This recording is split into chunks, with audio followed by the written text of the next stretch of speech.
Stay your blade from the flesh of the innocent. Hide in plain sight. Never compromise the Assassin Brotherhood. Uphold the principles of our order and all that for which we stand. Never share our secrets, nor divulge the true nature of our work. Do so from now until death, whatever the cost.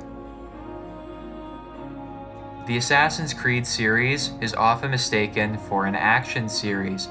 Admittedly, some of the more recent entries have been more heavily focused on the fighting aspects of the game, a format that is ruining this mammoth franchise for a lot of people. Why is it frustrating people, you may ask? Well, because Assassin's Creed used to be more about a battle of philosophies, which is what made it unique.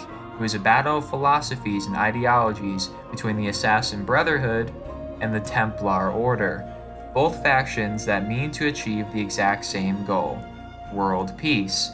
But what sets them apart is that they each have different means of achieving said goal. The Assassins believe in peace through freedom of will, freedom from war, and freedom from those who would take our freedom from us. The Templars believe in peace through control, through order, through controlling the actions of humanity through magical items known as pieces of Eden.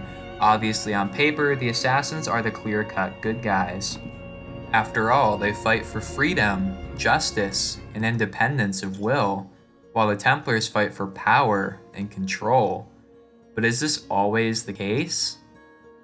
Well, in Assassin's Creed 3, we get to have an understanding that each faction has their time and their place. In the case of colonial America, they really needed the Templars. Case in point, every action that Connor Kenway, an assassin, makes during the game tends to cause unneeded chaos. His actions majorly impact colonial British tensions. Connor killed William Johnson, a Templar who quite clearly tried to purchase native lands in order to keep them protected during the threat of revolution. Then there's John Pitcairn, another Templar whom Connor slayed, despite the fact that he was an advocate for peace during the escalation during the onset of the war. Connor's actions here only raised the tensions and led to all-out war. These are things that Connor's Templar father, Haytham Kenway, would later call him out on. However, on the opposite side of things, William Johnson did admittedly threaten the natives for not purchasing the land, but it can't be denied that things in America were a lot more peaceful before Connor became an assassin. Shay Cormac helped in putting an end to the conflict in America and even saved Native Americans. He prevented the clueless colonial Assassin Brotherhood from killing thousands more people with the manuscript.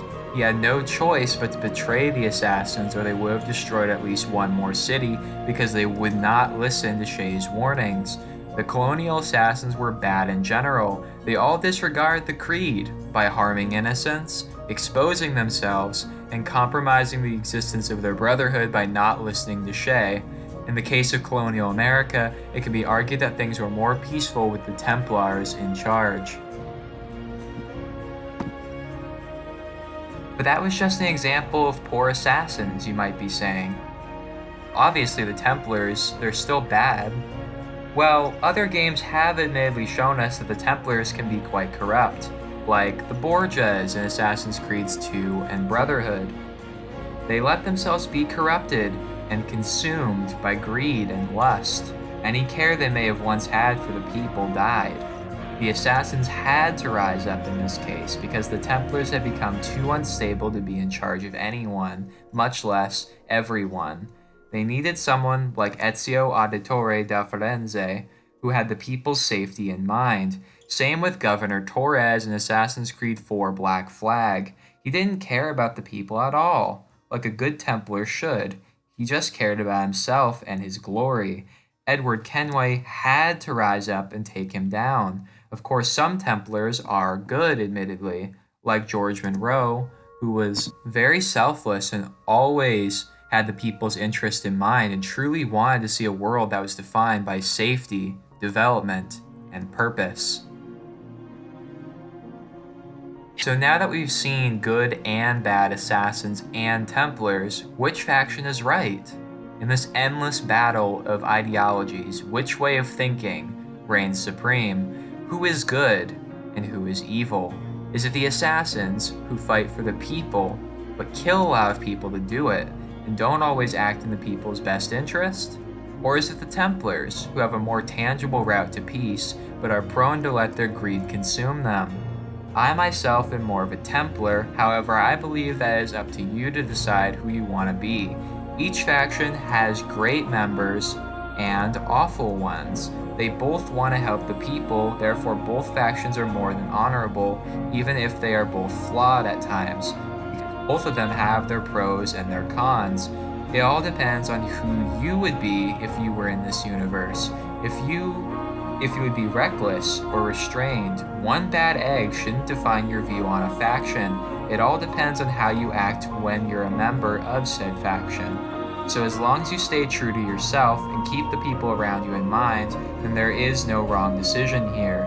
Safety and peace, or may the Father of Understanding guide us all.